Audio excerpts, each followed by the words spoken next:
दोस्तों, आगाज your journey पर स्वागत है आपका। मैं हूं दिवाकर झा, आपका दोस्त। दोस्तों, आज की जो सक्सेस स्टोरी है वो है एसएससी सीजीएल 2018 के किशान खेतान जी की। किशान खेतान जी जो है एक बहुत ही इत्तेफाकन हमारी मुलाकात हुई किशान खेतान जी से, और पता चला कि ये हमारे डिस्ट्रिक्ट के रहने वाले हैं, पूर्णिया डिस्ट्रिक्ट, जहां से मैं भी बिलोंग करता हूं। तो किशान खेतान जी एसएससी सीजीएल 2018 से जीएसटी इंस्पेक्टर इनको मिला हुआ है, और ये कोलकाता जोन इन्होंने ऑप्ट किया था और वो इनको मिल गया है। तो पूरी कहानी समझेंगे हम लोग किशान खेतान जी से, और क्यों इन्होंने कलकत्ता लिया है, बिहार के रहने वाले हैं। और फिर कलकत्ता में जो इनका 1-1.5 साल का करियर रहा है, उसमें इन्होंने क्या क्या एक्सप्लोर किया है, कैसा महसूस कर रहे हैं, और आगे की जो है रणनीति है, आगे क्या कुछ करने जा रहे हैं, ये सब चीज पर भी देखेंगे। और क्या इनका फैमिली बैकग्राउंड है, वो सब पर हम लोग जो है प्रकाश डालेंगे। तो चलते हैं सीधा हम लोग किशान खेतान जी के पास। खेतान जी, बहुत बहुत स्वागत है आपका हमारे चैनल पे। नमस्ते दिवाकर भैया और नमस्ते भाई लोगों और hello my self Kishan Khetan और मैं दिवाकर भैया का पड़ोसी हूँ। हाँ, और मैं एक्चुअली मैंने अपने 10th क्लास की जो शिक्षा है, एजुकेशन है, मैंने बिहार बोर्ड से एक विलेज से कंप्लीट किया है। इसलिए थोड़ा मेरा इंग्लिश बैकग्राउंड जो है पहले से वीक था। हम्म। और उसके बाद मैंने 11th-12th सीबीएसई से किया। फिर हम्म। 12th के बाद मैंने आईटी जेई का प्रिपरेशन किया था, जिससे मैंने उस समय के all over India 12th position पे इंजीनियरिंग कॉलेज थी, बीआईटी मेसरा, बिरला टेक्नोलॉजी मेसरा, रांची। जी वहां से मैंने 4 साल की इंजीनियरिंग की वहां पे मैंने। जी जी। और वहाँ का प्लेसमेंट भी अच्छा था, तो जिससे मेरा कैंपस प्लेसमेंट हुआ था सॉफ्टवेयर डोमेन में। तो मैं हम्म। बेंगलोर में एज ए सॉफ्टवेयर इंजीनियर 2 से ढाई साल काम किया। हम्म। और जहाँ तक मेरे फैमिली के बैकग्राउंड की बात है, तो हम लोग लोअर मिडिल क्लास फैमिली से बिलोंग करते हैं। और फैमिली में मेरे पापा, मम्मी और मेरा एक छोटा भाई है जो अभी वो भी गवर्नमेंट जॉब में अपनी सेवा दे रहा है। और इंजीनियरिंग करने के बाद जब मेरी प्लेसमेंट सॉफ्टवेयर कंपनी में हुई, तो वहाँ पे मैं अच्छे से अपने स्किल्स को होन कर रहा था, वहाँ पे अपना लाइफ भी इंजॉय कर रहा था। सीजीएल में आने की जो जर्नी है मेरी, काफी इंटरेस्टिंग है। मैं जी जी सीजीएल किसान। जी मतलब आपके जो फैमिली बैकग्राउंड है उसमें सरकारी नौकरी वाले भी हैं आपके भाई। वो छोटे भाई छोटे हैं क्या? छोटे भाई। जी छोटे तो कौन छोटे से भाई, डिपार्टमेंट में है वो? वो एयरपोर्ट अथॉरिटी ऑफ इंडिया में जूनियर एग्जीक्यूटिव के पोस्ट पे अभी कार्यरत है। अच्छा अच्छा अच्छा। उसकी पोस्टिंग अहमदाबाद में है। हाँ हाँ। और चलिए, यहाँ पर हम रोकना चाहेंगे। 10th जो है आपने बोला है कि विलेज से हुआ है, कौन सा विलेज से आप 10th किए हैं, कौन से स्कूल से? जी, मैंने अपूर्व हाई स्कूल, बिहार गवर्नमेंट की स्कूल्स होती हैं जो फ्री हम्म एजुकेशन, फ्री में आपको पढ़ाते हैं। वहाँ से हम्म। मैंने अपना, जो कि सहरसा डिस्ट्रिक्ट में आता है, बिलोंग करता है, वहाँ से मैंने अप टू 10th वहीं से पढ़ाई किया है। अच्छा, आपकी उसके बाद पढ़ाई स्कूलिंग जो है वो सहरसा डिस्ट्रिक्ट में हुआ है, राइट? जी जी तो सहरसा जी का कौन सा गांव है, वो गांव का नाम लीजिए। बलवा हाट से, अपूर्व अच्छा, हाई स्कूल बलुआ। बलवा हाट। बलुआ हाट से जो है आपने 10th की परीक्षा पास की है, और फिर जी 11th 12th जो है वो आप पूर्णिया से किए। 11th-12th के लिए मैं फिर सीबीएसई स्कूल में बाहर गया था, मैं झारखंड में बोकारो से मैंने 11th और 12th किया सीबीएसई स्कूल से, क्योंकि वहाँ पे आईटी जेई की अच्छी तैयारी होती है, तो मैंने स्कूलिंग के साथ जेई का भी प्रिपरेशन साथ साथ वहाँ पे तो किया। वो कौन सा स्कूल था? स्कूल का भी नाम लीजिए। वो बोकारो पब्लिक स्कूल था, Bokaro public BPS. School, DPS Bokaro. Bokaro. Okay. ठीक है। और उसके बाद जो है आप आईआईटी से आईआईटी का एग्जाम की तैयारी करने लगे और बीआईटी जी मिश्रा से जो है बीटेक किए, जी। करेक्ट? बीटेक जी। ठीक। तो अचानक ये बीटेक वो भी बीआईटी मिश्रा से करने के बाद आपको तो बहुत अच्छा खासा प्लेसमेंट मिला था, बैंगलोर में बहुत अच्छा जॉब कर रहे थे, तो ये जी एसएससी जी। का बुखार कैसे लगा आपको? एक्चुअली ये बहुत ही एक इंटरेस्टिंग जर्नी है। मैं अपने जॉब में काफी खुश था, और लेकिन वर्क लाइफ बैलेंस थोड़ा सा वहाँ प्रॉब्लम था। वर्क कभी कभी ज्यादा और कभी कभी कम रहता था। हम्म तो इसी तरह मेरे बगल में एक कलीग था मेरा। तो हम्म उसको मैंने मॉक टेस्ट देते हुए देखा जॉब के ही दौरान। जब कभी लीजर टाइम होता था तो वो 1 घंटे का प्रीलिम्स का टेस्ट लगाता था। तो हम्म मैं एक दिन उसको टेस्ट देते हुए देख लिया, तो जाके मैंने देखा इसमें तो इजी इजी मैथ्स के क्वेश्चन, रीजनिंग के क्वेश्चन, थोड़ा इंग्लिश मेरा वीक था तो इंग्लिश भी 50% बना लेता था, और हम्म जीके थोड़ा साइंस पोर्शन वाला तो था ही, मैं तो साइंस वाला बन जा रहा था। तो हम्म मैंने उनसे कटअप पूछा तो बोले प्रीलिम्स का 100-105 मार्क्स कटअप जाता है। तो हम्म वो देख के मैंने फिर सैलरी पूछा, क्या क्या पोस्ट। मैंने देखा कि hmm excise inspector, income tax inspector, और हम्म सैलरी भी उस समय रिवाइज हुई थी 2017 के बाद। हम्म हम्म तो रिवीजन आने वाला था उस समय, तो हम्म 60,000 65,000 एक सिटी में, तो डिसेंट हम्म सैलरी भी था, वर्क लाइफ बैलेंस और सोशल रिकग्निशन, ये सब चीज देख के। और खास करके मेरे को पेपर जो है, मेंस तो देखा नहीं था मैंने, प्रीलिम्स का ही पेपर देखा, तो पेपर देख के मेरे को बहुत ही आसान लगा। तो हम्म उसके बाद मैंने उनको देखा था एसएससी ट्यूब में मॉक टेस्ट लगाते हुए, तो मैंने भी हम्म परचेज किया, घर पे जाके मैंने एनालाइज किया खुद को कि मैं कहाँ स्टैंड करता हूँ। तो मैंने हम्म। दिया तो फर्स्ट टाइम मेरा करीब एक 100 to 105 मार्क्स मेरे को आउट ऑफ 200 आ आए। गया, आ गया, कट तो ऑफ पार हो गया। कट ऑफ पार हो गया, तो मेरे अंदर कॉन्फिडेंस आ गया कि अगर इसको अच्छे से तैयारी करके दिया जाए, और हम्म थोड़ा एनालिटिकली और थोड़ा स्ट्रेटजी बना के तैयारी की जाए, तो इसमें एक डिसेंट पोस्ट मैं फर्स्ट टाइम में ही क्रैक कर सकता हूँ without any hmm coaching join किए हुए। फिर भी मैं हम्म। सोच रहा था कि कोचिंग ले लूंगा जिससे सिलेबस थोड़ा जल्दी कवर हो जाए, उसके बाद सेल्फ प्रिपरेशन करूंगा। करेक्ट तो करेक्ट। फिर मैं वहां पे फिर मैथ्स की क्लास नोट्स राकेश यादव की आती है, वो मैंने हम्म मंगवा लिया। और थोड़ा हम्म थोड़ा 1 घंटा 2 घंटा जब भी जॉब से आने के बाद समय मिलती थी, तीन हम्म चार महीना किया 3 महीना किया। उसके बाद मैंने अपने पेरेंट्स को बोला कि मैं ये जॉब छोड़ना चाहता हूँ। और हम्म एक्चुअली मैंने आपको पहले ही बताया, यंगर ब्रदर प्रिपरेशन कर रहा था दिल्ली में। हम्म तो मैं उसी के साथ पीजी में सेल्फ वहां पे हो सके तो कोचिंग के साथ, कोचिंग नहीं तो फिर सेल्फ प्रिपरेशन करूंगा। तो हम्म टाइम में तो पेरेंट्स ने अलाउ नहीं किया, क्योंकि उन्होंने बोला इतनी अच्छी सैलरी है और फॉरेन का भी चांस बन रहा है, तो तुम हम्म। मेहनत करके क्यों इधर आना चाहते हो, उसमें सियोरिटी भी नहीं है, मान लो जॉब होगा कि नहीं होगा, गवर्नमेंट जॉब का उतना कोई भरोसा गारंटी नहीं नहीं है, है। गारंटी नहीं है। लेकिन मैं मॉक टेस्ट दे के और इतना कॉन्फिडेंस फील कर रहा था कि अभी तो कुछ पढ़ा भी नहीं और कटअप पार हो रहा है, अगर अच्छे से 5-6 महीने तैयारी कर ली जाए तो पक्का हो एक जाए। एक पोस्ट तो निकाल लूंगा।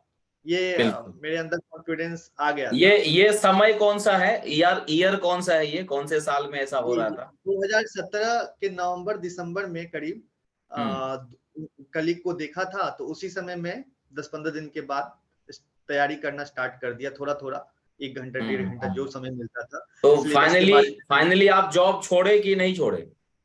जी नहीं, उस समय पेरेंट्स ने अलाउ नहीं किया। फिर मैंने हाँ। सीएचएसएल का फॉर्म उस समय आ रहा था 2017 का, वो फिल कर दिया मैंने। मैं देखना चाहता था कि मैं हम्म कहाँ स्टैंड करता हूँ। अभी तो मैं घर पे हम्म मोक लगा रहा था, रियल लाइफ में क्या मेरे साथ हैपन होता है।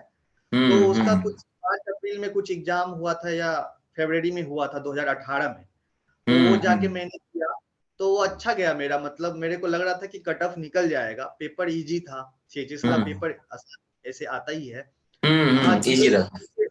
जीके जीएस में मैं सफर किया, वहां मैं अच्छे से अटेम्प्ट नहीं हो पाया, अच्छा नहीं हो पाया, क्योंकि उसके लिए काफी हम्म पढ़ाई करनी पड़ती है। लेकिन मैथ्स रीजनिंग अच्छा गया था, इंग्लिश मीडियम और GK GS okay okay type से। तो वो दे हम्म के आया। और फिर 2-3 महीने के बाद पापा और मम्मी को बहुत प्रेशर बनाया कि मुझे आप जाने दीजिए, ये मेरा गारंटी है कि 1-2 साल में मैं एक जॉब क्रैक कर लूंगा। ले क्योंकि लूंगा। मेरे को कि 1 साल में तो हो जाता है, 1.5 साल में ज्वाइनिंग हो जाता है, लेकिन मेरे साथ जो हुआ वो मैं आपको आगे शेयर करूंगा। 2018 के साथ कुछ ज्यादा ही विशेष यस यस, बहुत। सफर करना पड़ा। तो हम्म। फिर वहां इस बार जो है पेरेंट्स ने अलाउ कर दिया। तो फिर मैं जिस समय मैं ट्रेन में चढ़ा उसी समय रिजल्ट आया CHSL जो मैंने दिया था। हम्म। और कट ऑफ से मैं 1 नंबर नीचे था, 1 ओहो। से 1.5।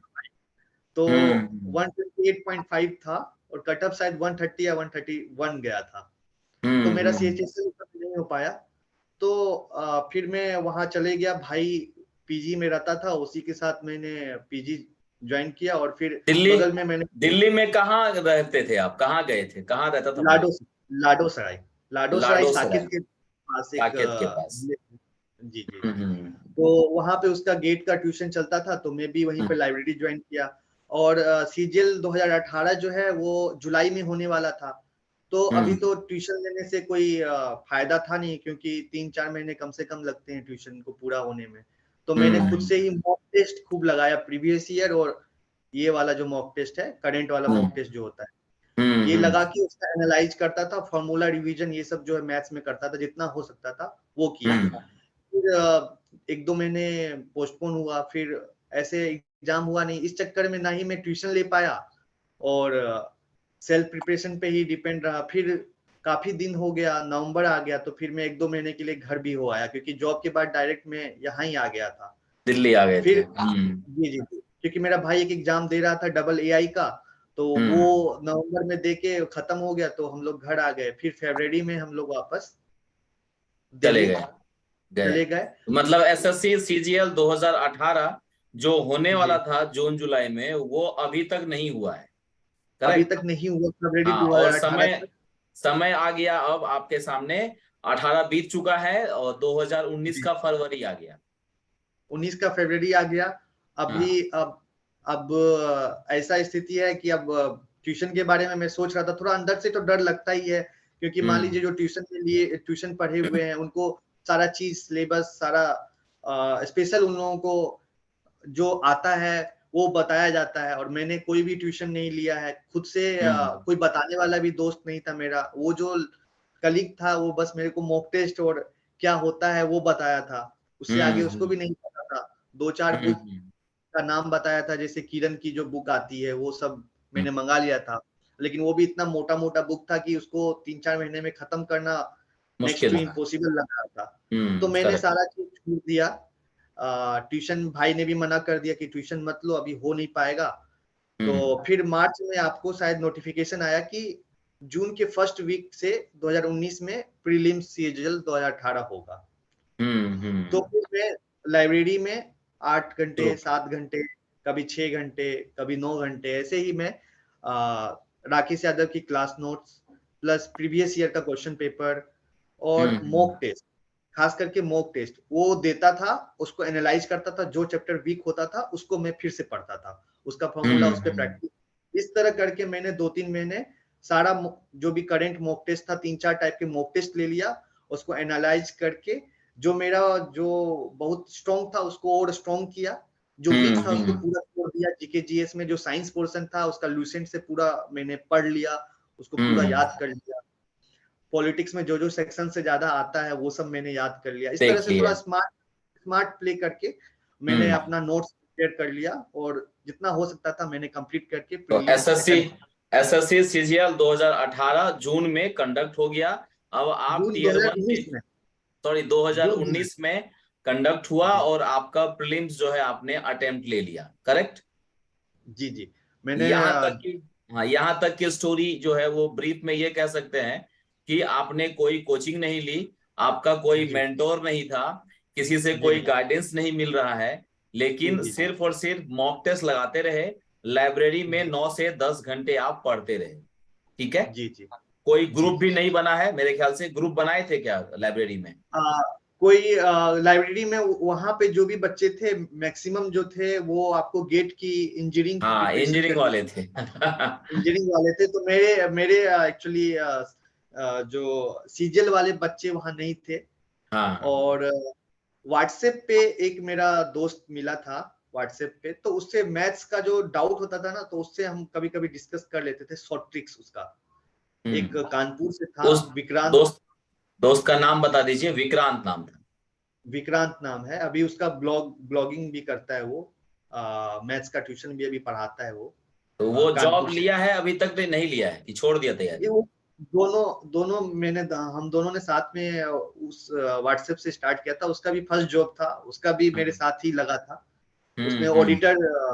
ऑडिटर में एज ए ऑडिटर वो ज्वाइन किया था डिपार्टमेंट। ऑडिटर में ज्वाइन किया है वो, ठीक है। जी जी जी। तो प्रीलिम्स हो गया, अब मेंस में क्या सब किए? फिर मेंस कितने दिन के बाद था आपका? मेंस मेंस के लिए मात्र हम लोगों को 2.5 महीने का समय मिला था।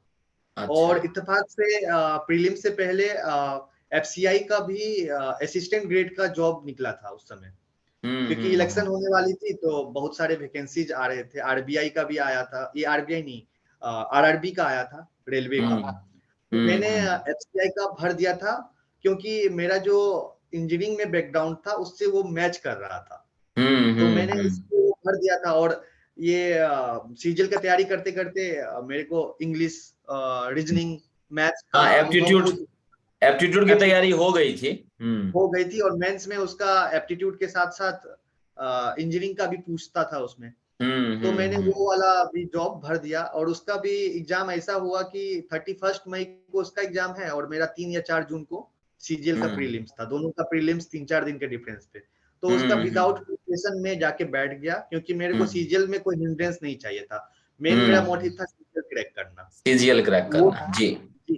वो दे दिया। वो भी काफी अच्छा गया, पेपर बहुत आसान आया था मेरे हम्म। पर्सपेक्टिव से। तो शायद मैंने 100 में से 85-90 क्वेश्चन कर दिया था वहां, सही सही, जो मेरे को लग रहा था कि सही है। तो मेरे को लग रहा था ये भी निकल जाएगा। फिर सीजीएल का प्रीलिम्स दिया मैं। अब मेरे हम्म। पास दो ऑप्शन थे कि एफसीआई की मेंस की तैयारी करें या, या सीजीएल की तैयारी करें। और सीजीएल भी पहली बार, मेंस भी पहली बार। अब हाँ हाँ। तैयारी, ना ही कोचिंग, और सीजीएल का मेंस थोड़ा टफ होता है, एप्टीट्यूड और इंग्लिश भी थोड़ा ज्यादा क्वेश्चन जी। आता है, टाइम मैनेज करना थोड़ा डिफिकल्ट होता है 2 से ढाई महीने। हम्म। तो पेरेंट्स प्रेशर बनाने लगे कि एफसीआई का रिजल्ट बहुत जल्दी आ गया। मात्र हम्म। 30 डेज में रिजल्ट उन्होंने पब्लिश कर दिया मेंस के लिए। और बीच में ही मेंस का एग्जाम पड़ गया उसका, सीजीएल के हम्म। मेंस से पहले करीब हम्म। 20-25 दिन पहले एफसीआई का मेंस था।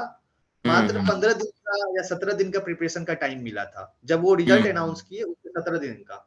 तो अब सीजीएल का हम्म। मेंस का भी तैयारी छूट गया। पापा लोग बोले इसका प्रीलिम्स तुम क्वालिफाइड हो तो हम्म। इसमें बैठ जाओ, तुम्हारा टेक का है। 15 दिन में हम्म। जितना तैयारी होता था, केमिस्ट्री, फिजिक्स, सब मैंने वो सब 15 रिवाइज दिन किए। हम्म। रिवाइज करके मैंने एफसीआई का मेंस 25 अगस्त को था, तो वो हम्म। मैंने अटेम्प्ट कर लिया। ठीक वो है। देने के बाद फिर 15-20 दिन का समय मिला मेंस देने के लिए, सीजीएल मेंस देने के लिए। अब तो हम्म। हिम्मत ही नहीं हो रहा था सीजीएल मेंस भी देने की, क्योंकि 15 दिन जो मैंने पढ़ा था वो 12 घंटे, 15 घंटे, 16 घंटे इस तरह से स्टडी हुई थी। पूरा एग्जॉस्ट हो चुका था। 2-3 दिन का ब्रेक लेके फिर 1 सितंबर से मैंने शुरू किए। 10 दिन का तैयारी था। बस 11 सितंबर से एग्जाम था। वही फिर से वही फॉर्मूला मैंने अपनाया, मॉक टेस्ट हम्म। दिया, मॉक टेस्ट का एनालिसिस, फॉर्मूला सारा याद कर लिया एकदम। कैलकुलेशन स्पीड अपना बहुत स्ट्रॉन्ग किया, हमेशा कैलकुलेशन का प्रैक्टिस करता था। इंग्लिश में वोकेब, ये सब का सारा, और जो ग्रामर के रूल्स हैं ये सब में, वो वही सब पूरा मग करके भगवान का तो नाम दे लेके दिए। मैं तो कितना एग्जाम दे। अंदाजा से कितना सेट लगाए होंगे आप मेंस का मॉक टेस्ट? मेंस का मैंने इंग्लिश और मैथ्स का 10-10 मॉक टेस्ट मॉक टेस्ट लगाया लगाए। था। जी। और प्रीवियस ईयर का भी मॉक टेस्ट के फॉर्म में दिया था मैंने, करीब 6-6 मॉक टेस्ट दिया था। तो 15 से 16 मैंने मॉक टेस्ट दिया था, उसका एनालिसिस किया था मैंने। 15 से 16। क्या नंबर था आपका मैथ में और इंग्लिश में मेंस में? मेंस में मेरा 158 या 159 मेरा मैथ्स में था, और हम्म। इंग्लिश में 178 था मेरा। उस समय। और प्रीलिम्स में कितना नंबर था 200 में से? प्रीलिम्स में मेरा नंबर कम था क्योंकि मैथ्स में बहुत सारे वो एक डर के कारण गलती हो गई थी, कैलकुलेशन मिस्टेक। तो हम्म। वही अंदाज 163 के अराउंड मेरा स्कोर था 163। प्रीलिम्स। ओके। चलिए, तो इस तरह जो है आपका मेंस भी कंप्लीट हो गया, प्री भी हो गया, और फिर रिजल्ट जी। आया। तो पोस्ट प्रेफरेंस जो है वो आपने नहीं नहीं नहीं, अ, अभी जी। फिर हम लोगों का एसए और प्रिसीज राइटिंग का एक एग्जाम हाँ हाँ 100 मिनट हाँ, जो अभी खत्म हो वो गया भी है जी। वो भी बाकी था। तो हम्म फिर उसके लिए मैंने फिर 1 से 1.5 महीने की 2 बुक्स आते हैं उसके, वो बुक्स लेके और मैंने हम्म प्रैक्टिस किया, लिखना स्टार्ट किया, क्योंकि मेरा राइटिंग स्किल्स अच्छा नहीं है, क्योंकि मैं इंग्लिश हम्म बैकग्राउंड से नहीं हूँ। राइटिंग हम्म स्किल्स मेरा वीक था। तो मैंने 1 से 1.5 महीना सिंसियरली तैयारी किया। और हम्म। दिसंबर 30 दिसंबर को शायद हम लोगों का बहुत ठंड था वहां दिल्ली में। सुबह हम्म सुबह 8 या 9 बजे बुला लिया गया था सेंटर पे। वहां जाके हम हम्म लोग लिख रहे थे, अभी भी याद है, हाथ से लिखा नहीं जा रहा था, इतना ठंड पड़ रहा था वहां पे। तो हम्म। वो हम लोगों ने फिर वो वाला 100 मार्क्स का दिया, उसमें मेरे को 62 मार्क्स आया था आउट ऑफ 100। ओके ओके, तो बहुत हाँ, बढ़िया। उसके बाद फिर हम लोगों का उसके बाद वो एग्जाम देके फिर मैं घर आ गया। और संयोग हम्म। से फिर आपको कोरोना 2020 में काफी फैल गया था, फिर मैं दिल्ली नहीं वापस जा पाया, क्योंकि मार्च में ही कोरोना आ गया था। लॉकडाउन लग और गया। लॉकडाउन लग गया और फिर मैं घर में ही फंस गया था। और हम्म घर में ही था तब मेरा एफसीआई का रिजल्ट आया, और हम्म। जिसमें मेरे को अच्छी रैंक आई थी, 40 रैंक आई थी आउट अरे ऑफ वाह, वेरी गुड वेरी गुड। में। तो मैंने फिर और सितंबर 2020 में हम लोगों को ज्वाइनिंग के लिए बुला लिया गया। तो मैंने हम्म पापा को प्रॉमिस किया था कि 1 से 1.5 साल में मैं एक गवर्नमेंट जॉब जरूर ले लूंगा। तो वो हम्म। मेरा प्रोसेस पूरा हुआ उन लोगों के वाह, सामने, वेरी और गुड। सितंबर 2020 में मैंने अपना एक जॉब ले लिया। और हम्म। वहां पे मैं एफसीआई चले गया, और हम लोगों का 2020 के दिसंबर में कंप्यूटर टेस्ट हुआ। कंप्यूटर हम्म। टेस्ट, टाइपिंग टाइपिंग और एक्सेल ये सब वाला टेस्ट जो था, हाँ, वो हम सीपीटी लोग बोलते थे उसको पहले। सीपीटी, वो हम्म मैंने दिया। फिर जनवरी में दिल्ली में डॉक्यूमेंट वेरिफिकेशन हुआ एसएससी के ऑफिस में। हम्म और फिर 2021 के मार्च में, मार्च एंड में, जब मैं हम्म। एफसीआई से छुट्टी लेके घर में था, तो उस समय सीजीएल का ये रिजल्ट। पोस्ट रिजल्ट आया, किसको क्या पोस्ट मिली है। तो हाँ अभी हाँ। भी याद है, माँ सामने बैठी थी और मैं हम्म रिजल्ट चेक कर रहा था। और क्योंकि जो स्कोर था मेरा, तो मैं थोड़ा कंफ्यूजन में था कि मेरे को एक्साइज मिलेगा और रिटर्न मिलेगा, क्योंकि किसी को भी पता नहीं होता है कि कितना कट ऑफ एग्जैक्ट जाएगा कोई जाएगा। पर्टिकुलर। और बिल्कुल। तैयारी तैयारी भी इसी हिसाब से हुई भी थी, कुछ अंदाजा नहीं था। हम्म पहली बार सारा फेस कर रहा था खुद से। तो माँ के सामने मैंने रिजल्ट, एकाएक ग्रुप में, टेलीग्राम ग्रुप में उस समय हम लोग जुड़ चुके थे बहुत सारे। वहां पे हम्म। अचानक से हल्ला हुआ कि रिजल्ट आया। सीजीएल के साइट पे गया, डाउनलोड किया। फिर वहां तो कोड रहता है, आपके नाम के आगे तो लिखा नहीं रहता है, कोड से मैंने देखा, चेक किया। तो हम्म। एक्साइज इंस्पेक्टर हाँ, B23। तो उस समय मैं बहुत खुश, आंख से आंसू आने लगे। मम्मी को बताया, पापा तो हम्म थे नहीं, पापा बाहर थे। तो हम्म मम्मी भी बहुत रोने लगी खुशी से कि हाँ, फर्स्ट हम्म अटेम्प्ट में तुमने बिना विदाउट एनी गाइडेंस हम्म। तुमने क्रैक किया एक्साइज एक्साइज का वेरी जॉब। गुड। हम्म। फिर बहुत वहां बढ़िया। से फिर आपने जो वीडियो बनाया उससे काफी हेल्प मिला हम लोगों को। जोन हम्म। सिलेक्शन, में अच्छा, जोन मेरा सिलेक्शन मेरा वीडियो कैसे मिला आपको? मेरे से मुलाकात कैसे हुई? आपका जो वीडियो है, आपने यूट्यूब पे बहुत सारे वीडियो इससे पहले भी बनाए हुए थे। मुंबई हम्म जोन, कोलकाता जोन। और सबसे अच्छी बात ये थी कि आप फ्री में सर्विस दे रहे थे। और जितने भी हम्म आप, अगर आप सीजीएल में जाइए तो एक मार्केट बन चुका है। कोई भी आपको मैथ्स हम्म। का ट्यूशन देगा या किसी चीज का ट्यूशन देगा, तो कोर्स में। उसके बदले में अच्छा खासा अमाउंट चाहिए, 10,000। हाँ, अगर हम्म 1,000 2,000 ले रहा है तो वो ठीक है, लेकिन 10,000 20,000 पूरा ट्यूशन का, उसके बाद भी हम्म एश्योरेंस नहीं है। हजार हजार बच्चे पढ़ते हैं एक साथ। लेकिन हम्म आपने यूट्यूब पे इतना बड़ा बड़ा वीडियो, अपना टाइम निकाल के जॉब से 1-1 घंटे का वीडियो बनाया। और हम्म क्योंकि सीजीएल में जितना मुश्किल है जॉब लेना और उतना ही मुश्किल है जोन सिलेक्शन करना और उतना ही मुश्किल है पोस्ट सिलेक्शन करना। पोस्ट और सिलेक्शन आप करना। पोस्ट सिलेक्शन करना और जोन सिलेक्शन करना, ये दो बहुत ही बड़ा चीज है। लोग इसके पीछे गलत जोन में जाने के बाद 3 साल 4 साल से एग्जाम दे रहे हैं और उनको अपने मन मुताबिक जोन नहीं मिल पा रहा है। तो इसमें आपका जो वीडियो यूट्यूब पे बनाया गया था, मैं अभी भी आपको उसके लिए बहुत बहुत धन्यवाद देना चाहता हूँ कि हम लोगों के जो भी जीएसटी में पास हुए थे, आपका वीडियो देख के एक डिसीजन लेने में काफी हेल्प मिली हम लोगों को।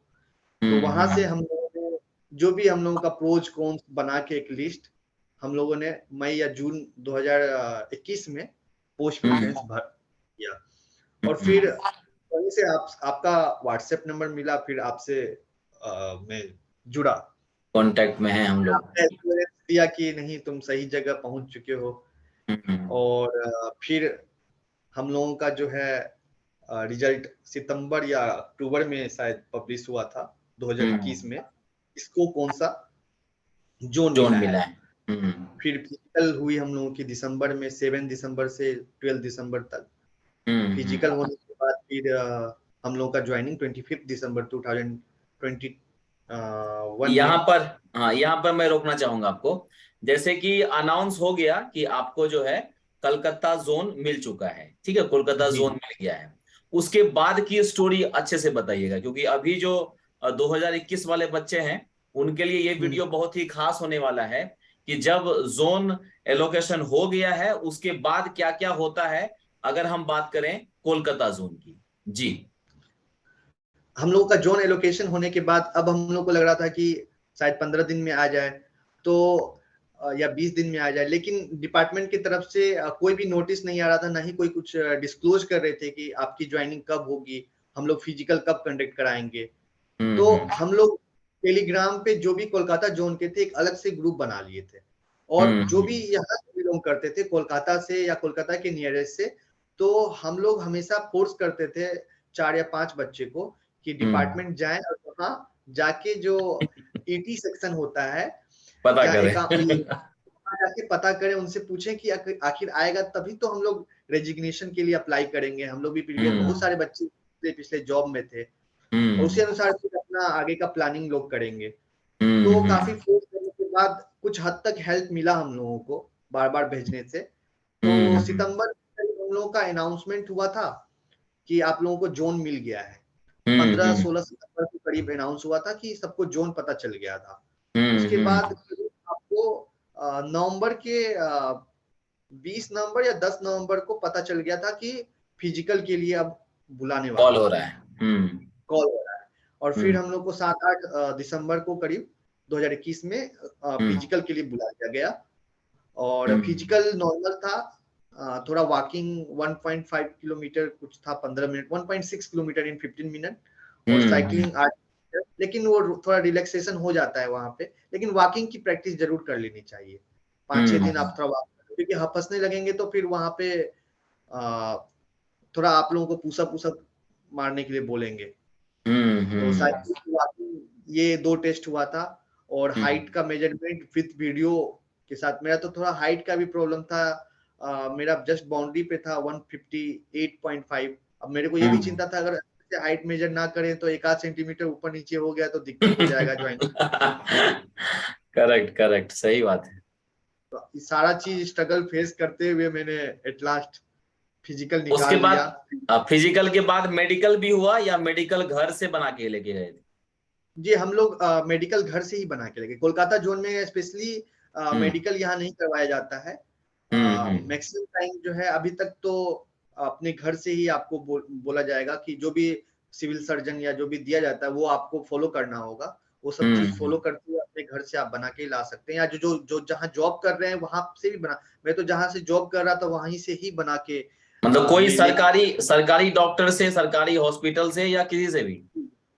सरकारी डॉक्टर से करना है, सरकारी डॉक्टर सरकारी से। हॉस्पिटल से करना है, हॉस्पिटल से। और क्योंकि सारा मेडिकल भी टेस्ट। आपका हो गया, फिजिकल हो गया। और उसके बाद जी ज्वाइनिंग में कितना टाइम लिया मेडिकल फिजिकल होने के बाद? ज्वाइनिंग बहुत जल्दी दे दिया हम लोगों को 25 दिसंबर, क्योंकि हम लोग का एक इंक्रीमेंट का सवाल था, तो हम लोग फोर्स कर रहे थे कि थोड़ा ज्वाइनिंग हम लोग का पहले कर दीजिए। फिर से हम लोगों ने हम्म। टेलीग्राम पे ग्रुप बना हुआ ही था, लोगों को भेजा कि हम लोग का एक्टिव ज्वाइनिंग कर एक्टिव किया दीजिए। उसको दोबारा से। जी। एक्टिव तो हम लोग बहुत ज्यादा एक्टिव थे उस समय। हाँ और हाँ। हम लोग 23rd को हम लोग का बोला था कि ज्वाइनिंग कर लो। 23rd हम्म को वो मैसेज आया कि ज्वाइनिंग के लिए, और हम्म 25 से ज्वाइनिंग स्टार्ट था हम लोगों का। तो हम्म मैंने हम्म। तुरंत ही इंफॉर्मेशन दे के 28 को यहाँ आ गया और 30 को ज्वाइन कर लिया मैंने, 30 दिसंबर 2021 को। तो उससे मेरा एक इंक्रीमेंट भी बच गया, जो मतलब अगर मैं लेट 2021 में दिसंबर में आपकी ज्वाइनिंग कलकत्ता में हो गई। हो। अब चलते हैं, जब ज्वाइनिंग लेटर आया आता है आपके पास, तो कोलकाता जोन में कहां पर रिपोर्ट करना होता है? जी, यहाँ पे कस्टम का एक ऑफिस है, हावड़ा के हम्म पास है, हम्म कस्टम ऑफिस है। वहीं पे हम्म वो वही हम इंस्पेक्टर्स का जो है सीसी कैडर कंट्रोलिंग अथॉरिटी है। तो हम्म। वहीं पे हम लोग को जाके ज्वाइन करना पड़ता है। ओके, वो कलकत्ता मेन टाउन में ही है, राइट? जी जी जी। ओके। तो कोलकाता के जो सीसी है वो कोलकाता मेन टाउन में बैठते हैं, वो हल्दिया, वेस्ट बंगाल। हाँ, चीफ कमिश्नर ये है क्या? शांति पैली आरबी कनेक्टर कोलकाता, ये एड्रेस है क्या अ, चीफ जी जी। कमिश्नर का? हम जी। लोगों का जो ज्वाइनिंग हुआ था, हम लोग का हम्म जो फिजिकल हुआ था, वो फिजिकल में डॉक्यूमेंट वेरिफिकेशन भी हुआ था। तो हम्म फिजिकल में जो डॉक्यूमेंट वेरिफिकेशन हुआ था वो कस्टम ऑफिस में करवाया गया था। और जब अच्छा। ज्वाइनिंग हम लोगों की हुई थी, ज्वाइनिंग हम्म हुई थी, तो ज्वाइनिंग के समय हम लोगों को आपको ये जीएसटी भवन बुलाया गया था हम लोगों को ज्वाइनिंग के जीएसटी, समय। हाँ, वो ज्वाइनिंग मतलब आपका अपना जीएसटी में हुआ था। तो ये जो जी सर। कमिश्नरेट है कोलकाता जोन में, वो है बोलपुर, हल्दिया, जी हावड़ा, कोलकाता जी north, Kolkata south, Siliguri, Durgapur audit, Kolkata audit one, Kolkata audit two, Kolkata appeals one, Kolkata appeals two, Siliguri appeals, right? जी जी राइट। तो जैसे आप रिपोर्ट किए तो आपको कुछ प्रेफरेंस मांगा था क्या? आपको कहाँ पोस्टिंग चाहिए, कौन से जी नहीं, कमिश्नरेट में? ये प्रेफरेंस हम लोगों से नहीं मांगा गया था। हम्म ये उन्होंने खुद डिसाइड किया था किसको कौन सा कमिश्नरेट दिया जाएगा। हम्म फिजिकल के बाद ही वो लोग कमिश्नरेट भी अनाउंस कर दिए थे। हम्म किसी को साउथ मिला था, किसी को नॉर्थ। तो अपने अपने कमिश्नरेट में जाके हम लोगों ने हम्म डॉक्यूमेंट वेरिफिकेशन करवाया। और हम्म फिर कुछ समय लगा उन लोगों को डिवीजन अलॉट करने में, उस हम्म कमिश्नरेट में कौन सा डिवीजन आपको मिलेगा। 15 से 20 दिन उन्होंने लिया था, फिर आपको एक पर्टिकुलर डिवीजन मिला था। फिर मतलब, डिवीजन या रेंज। हाँ, मतलब चॉइस जो है वो बात कर रहे थे कि जब ज्वाइनिंग हो जाता है जोन में, वहां से कमिश्नरेट का जो एलोकेशन होता है, अगर किसी को चाहिए कि हमको हल्दिया चाहिए या सिल्लीगुड़ी चाहिए, तो क्या कोई एप्लीकेशन अगर देता है पीएनवी को, पीएनई को, तो क्या वो मान्य होती है या नहीं होती कलकत्ता हाँ, में? अगर आप जाके अगर असिस्टेंट कमिश्नर और ज्वाइंट कमिश्नर से मिल के अगर आप सही रीजन देते हैं, तो हम्म एक दो रिक्वेस्ट मानी गई थी। अगर मेडिकल ग्राउंड पे या आपका होम स्टेट नजदीक है, होम प्लेस है वहाँ पे, तो हम्म 2-3 लड़कों को मैं जानता हूँ। तो उन लोगों को ऐसा तो नहीं आपको एक पर्टिकुलर कमिश्नरेट दे देंगे, लेकिन जैसे हम्म मान लीजिए किसी का घर सिलीगुड़ी के नजदीक है, तो सिलीगुड़ी कमिश्नरेट दे देंगे, क्योंकि वहाँ एक्चुअली कोलकाता में रहने वाले लोग सब जाना नहीं चाहते हैं अदर हम्म। कमिश्नरेट में। सब करेक्ट चाहते हैं करेक्ट। कि कोलकाता में रहें। तो हम्म वहाँ के जो रेसिडेंट हैं, तो हम्म अगर वो बोलेंगे तो उनको मिलने का चांस हाई रहता है। लेकिन हम्म। श्योर शॉट नहीं बोल सकते हैं, लेकिन आप अगर आप जाएं तो मे बी आपको मिल जाए। हम्म। अगर हम शहर की बात करें, तो एक है बोलपुर, एक है हल्दिया, एक है हावड़ा, फिर कोलकाता, सिल्लीगुड़ी और दुर्गापुर। मतलब जी 6 सिटी में जो है कोलकाता जोन फैला हुआ है, राइट? जी जी जी तो जी। ये 6 सिटी क्या आसपास हैं या बहुत दूर दूर है? कोलकाता से हावड़ा जो है वो नजदीक में है। हाँ। हल्दिया भी एक एक 3 घंटे के डिस्टेंस पे है। हम्म। और ऑडिट दुर्गापुर जो है ऑडिट कमिश्नरेट, वो भी हम्म। ट्रेन से 4 घंटे 5 घंटे लगता है यहाँ से। बाकी हम्म। सिलीगुड़ी 8 से 9 घंटे के डिस्टेंस पे है। और हम्म। बोलपुर भी 9-10 घंटे के डिस्टेंस पे है। तो मतलब ये हुआ कि अगर एजीटी होता है किसी का, जी सपोज किसी की पोस्टिंग बोलपुर है और जी एजीटी में उसको सिलीगुड़ी मिल जाता है, तो पूरा जी घर परिवार वहां से उठाइए और सिलीगुड़ी शिफ्ट कर जाइए, ऐसा करना होगा। जी जी जी ऐसा डेफिनेटली। करना होगा लेकिन ना। जनरली जहाँ तक मैं अपने सीनियर्स को ऑब्जर्व किया हूँ, तो हम्म। एजीटी जो होता है तो मैक्सिमम चांस है कि आप जहाँ रहना चाहते हैं, अगर हम्म। आप इंस्पेक्टर के पोस्ट पे अगर आप 10 साल या 12 साल रहते हैं, अगर उसके बाद आपका प्रमोशन होता है, तो during the tenure of inspector आपको एक बार 2 साल के लिए उस जो जिस कमिश्नरेट में आप रहना चाहते हैं उससे दूसरे वाले में, बाहर भेजा वाले जाता में जाना पड़े। है। जी मैक्सिमम जी। चांस है कि आपको उधर ही आपको रोटेट करते रोटेट रोटेट करेंगे। जैसे मतलब। मान लीजिए हम्म। कोलकाता में अगर हम लोग हैं, अगर हम लोग नॉन सीसी में जाना चाहें, तो हम्म। हम लोग को 2 साल के लिए नॉन सीसी जाना है। बाकी कोलकाता में बहुत सारे कमिश्नरेट है, कोलकाता साउथ, कोलकाता नॉर्थ, हम्म। फिर अपील है, फिर आपको ऑडिट है। ऑडिट है। तो इसमें आप एक कमिश्नर से दूसरे कमिश्नरेट में आप मूव करते रहेंगे और कोलकाता में ही आपका मैक्सिमम टेन्योर बीत जाएगा। बीत जाएगा। और हाँ, 2 साल के लिए आपको दुर्गापुर नॉन सीसी जाना पड़ेगा। दुर्गापुर हो हम्म। गया या सिलीगुड़ी हो गया या बोलपुर हो गया। और वहां पे हम्म। वैकेंसी भी कम रहती है, मैक्सिमम वैकेंसी जो है कोलकाता में कोलकाता में रहती ही। है। तो आप कोलकाता में ही ऑब्जॉर्ब हो जाइएगा, एब्जॉर्ब हो जाइएगा। हम्म। यही है आप।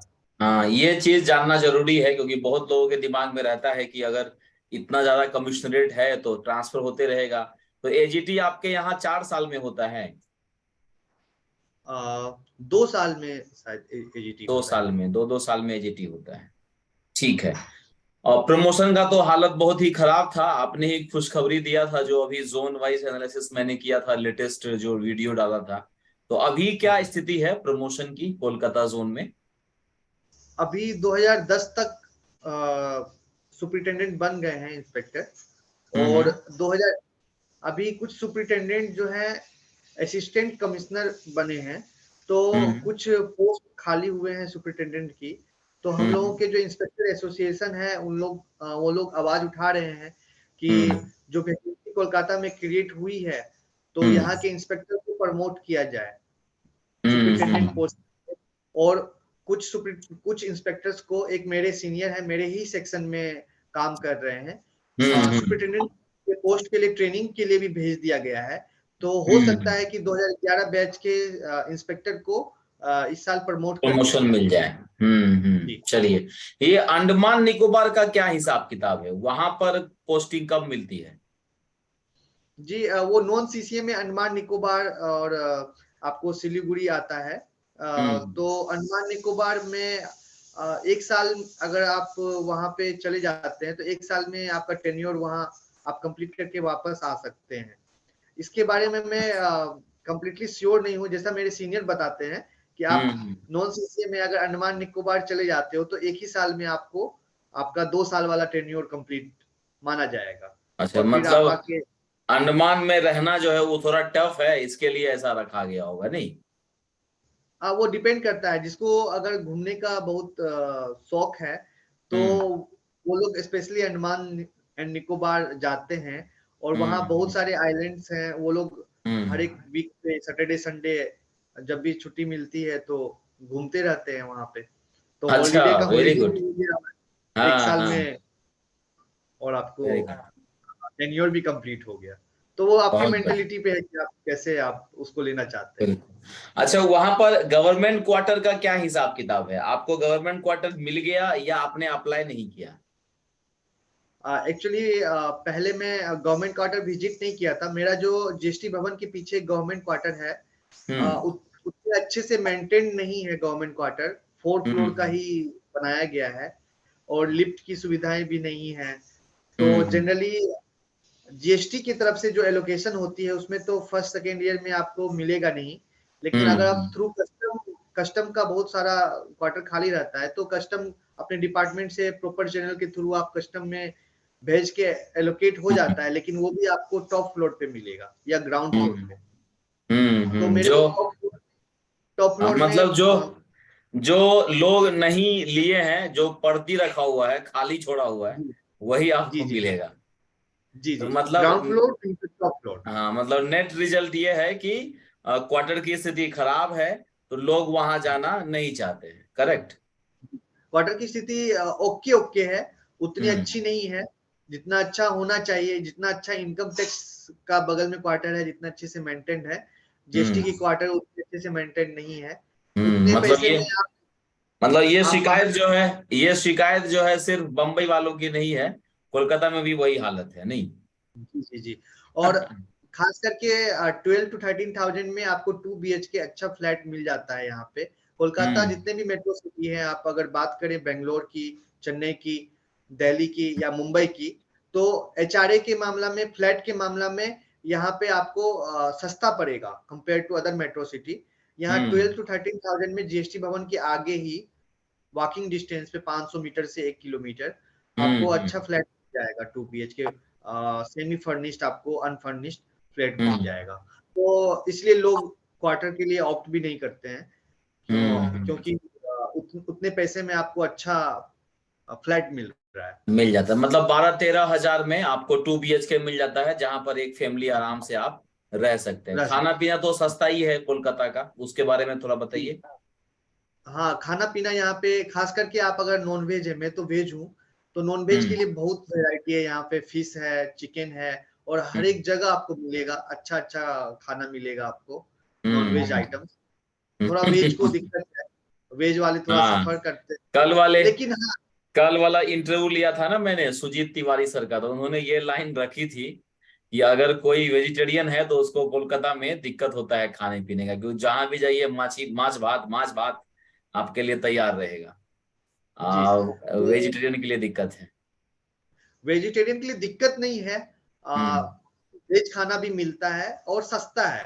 हम्म रेस्टोरेंट में जाइए तो थोड़ा महंगा पड़ेगा, लेकिन रोड साइड जो स्ट्रीट फूड है और छोटा हम्म मोटा दुकान में आप खाइए, शॉप में खाइए, तो फिजिबल है। मतलब आप इजीली मेंटेन कर सकते हैं। बाकी कुक मिल हम्म जाती है सस्ते रेट पे यहाँ पे। आप कुक रख हम्म के अपने घर में ही अच्छे खाना बनवा बना सकते के हैं। जी, बनवा सकते हैं।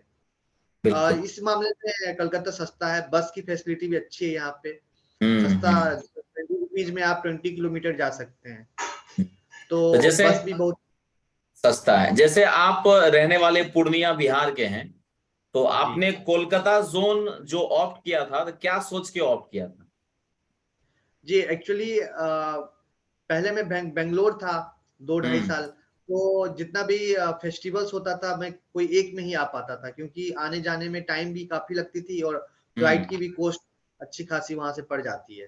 हम्म तो हम्म कोलकाता में एक अच्छा बात यह है कि पूर्णिया के लिए ओवरनाइट जर्नी है। आप रात को हम्म 8-9 बजे बैठिए और सुबह में 8-9 बजे डायरेक्ट पहुंच पूर्णिया जाइए। उतर जाइए। तो हम्म कोई भी अगर फेस्टिवल होता है, होली हो, दीपावली हो, दुर्गा पूजा हो, जो भी हम लोगों का हिंदू का मेजर फेस्टिवल है, हम्म हम लोग आसानी से जाके फैमिली को ज्वाइन करके सेलिब्रेट करते हैं। और लाइफ में हम्म तो सबसे ज्यादा जरूरी है कि आप अपने फैमिली से अ, जुड़े रहिए। बिल्कुल सही। तभी तो क्योंकि फिर जॉब करके भी आप अगर अलग हैं तो फिर तो मेरे मतलब ही को नहीं है मेरे कोई। मेरा मेरे हिसाब से वो फिर उतना बिल्कुल, बहुत मजेदार बढ़िया। नहीं है। बिल्कुल। तो पहला तो तो जो मेरा ये जी सोचना जी, था। बोलिए बोलिए बोलिए। पहला तो यही मेरा प्रेफरेंस में था कि घर से नजदीक पड़ेगा। कभी कभी हम्म मम्मी पापा भी ट्रेन में बैठ के आ जाते हैं, 10-15 दिन हम्म हमारे साथ रह के फिर चले जाते हैं, तो उनको भी आने जाने में सुविधा होती है। और हम्म रहने के हिसाब से अगर जितनी गवर्नमेंट सैलरी हम लोग को मिल रही है, तो जितने भी हम्म मेट्रो सिटी में आपको डिसेंट लाइफ यहाँ पे आप जी सकते हैं। अगर मुंबई की बात करें तो आप जानते हैं वहां पे महंगाई कितनी है और बिल्कुल। कितना ट्रेवल करना पड़ता है। आने जाने में टाइम भी वेस्ट हम लोगों का नहीं होता है। जो जीएसटी भवन हम्म के आगे रहते हैं उन लोगों को 5 से 10 मिनट, मैं थोड़ा दूर रहता हूँ 2-3 किलोमीटर, तो 15 मिनट लगता है मेरे को हार्डली। तो टाइम भी हम्म हम लोग का बच जाता है। वर्क लाइफ बैलेंस है, कलकत्ता ऑफिस में भी, सारे गवर्नमेंट ऑफिस में है, कलकत्ता में भी वर्क लाइफ बैलेंस है। आपको ठीक से काम कीजिए तो आप ज्यादा मतलब प्रेशराइज नहीं होंगे आप नहीं जहाँ पे होंगे। ज्वाइन कर। आराम से काम होगा, कोई दिक्कत नहीं है। तो मतलब ओवरऑल ये है कि जो 1-1.5 साल आपका करियर रहा है और कोलकाता जी जोन में, आप पूरी तरह जी से संतुष्ट हैं? जी, मैं हाँ संतुष्ट हूँ यहाँ पे। और यहाँ पे अपॉर्चुनिटी भी बहुत सारा है कि आप अलग अलग सेक्शंस है, अलग अलग डिवीजन, कमिश्नरेट है, ऑडिट है, और जीएसटी का काम है। और उसके बाद कस्टम्स में भी आप लैंड कस्टम में जा सकते हैं, और डीआरआई है, डीजीजीआई है, उसमें आप जा सकते हैं कुछ सालों बाद, और अलग अलग हम्म डिपार्टमेंट में भी ज्वाइन कर सकते हैं। तो इस हिसाब से जीएसटी की जो जॉब है क्वाइट इंटरेस्टिंग है कंपेयर टू कोई भी गवर्नमेंट जॉब आप देखें। तो सबसे ज्यादा अपॉर्चुनिटी है सीखने के लिए, और एक इंटरेस्ट होता है ना, एक आदमी को इंथुजियाज्म होता है कि कुछ नया सीखने को मिलेगा, कुछ नया करने को मिलेगा। तो वो जीएसटी में अभी तक मेरे को लग रहा है कि हाँ, जीएसटी डिपार्टमेंट में वो चीज है कि आप बोर नहीं होइएगा। आप ऑटो, एक होता है ना कि पूरा एक ही लाइफ स्टाइल, एक ही टाइप का वर्क चल रहा है, तो वो वो इसमें नहीं होगा। फ्रिक्वेंटली आपको बदलता करेक्ट। रहेगा, जिससे आपका थोड़ा मन लगा रहेगा डिपार्टमेंट में काम करने के प्रति। बहुत बढ़िया, बहुत बढ़िया। चलिए, हम लोग जो है बहुत कुछ मुझे भी मतलब जानने को मिला है आपसे कोलकाता के बारे में। हालांकि इससे जी पहले 2-3 दोस्त हैं मेरे, लेकिन ये लाइव इंटरेक्शन कोलकाता वालों के साथ पहली बार हो रहा है। बहुत अच्छा लगा आपसे जो भी इंफॉर्मेशन मिला है। जो नए एस्पिरेंट हैं, जो भी कोलकाता जोन लेना चाहते हैं, उनके लिए ये इंफॉर्मेशन बहुत ही खास होने वाला है। और बहुत अच्छी अच्छी बारीकी से आपने हर एक चीज को, हर एक पहलू को, बिंदुओं को टच किया है, तो लोगों को बहुत अच्छा लगेगा इस वीडियो के माध्यम से भी। खैर, जी आपको मैथिली, ठेठी और वहां का लैंग्वेज आता है, पूर्णिया का और सहरसा का? थोड़ा बहुत आता है सर। थोड़ा क्योंकि बहुत आता ज्यादातर हम लोग, पापा लोग तो मैथिली में मतलब बतियाते थे, है। लेकिन हाँ हम लोग हाँ, कम बतियाते थे मैथिली में, तो इतना हम लोग सीख नहीं पाए वहां इतना पे। सीख नहीं पाए। जनरली हम लोग हिंदी चलिए, में ही बात। हाँ, बहुत ही अच्छा लगा आपसे बात करके। बड नीक लागल अहाँ से गप कए के। बहुत नीक लागल, अपन घर के लोग से गप करे में से एनो बहुत नीक लागे छे। तो हम लोग तो जी जी ढूंढते हैं मुंबई में कोई अगर अपना मिलता है, तो मैं तो शुरू हो जाता हूँ मैथिली में। जी जी, जरूर होना चाहिए अपने लैंग्वेज से।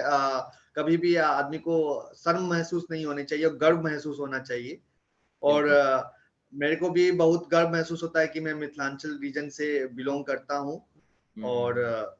और आपका भी बहुत बहुत धन्यवाद। पोस्ट प्रेफरेंस आपसे देख के कोलकाता जोन ले लिया, और फर्स्ट और लास्ट अटेम्प्ट था मेरा सीजीएल में, यहीं पे अरे वाह, चैप्टर भी क्लोज हो गया, क्लोज और हो मेरे गया। को मन मुताबिक पोस्ट मिल गया। तो बिल्कुल बिल्कुल। यहीं तक नहीं, थी मेरी बहुत सीजीएल की जर्नी। बहुत बढ़िया, बहुत अच्छा लगा किसान खेतान जी आपसे बात करके। और आगे भी अगर कुछ इन्फॉर्मेशन होगा तो हम आपको जरूर तकलीफ देंगे। जी जरूर। Thank you, thank you thank very you. Much.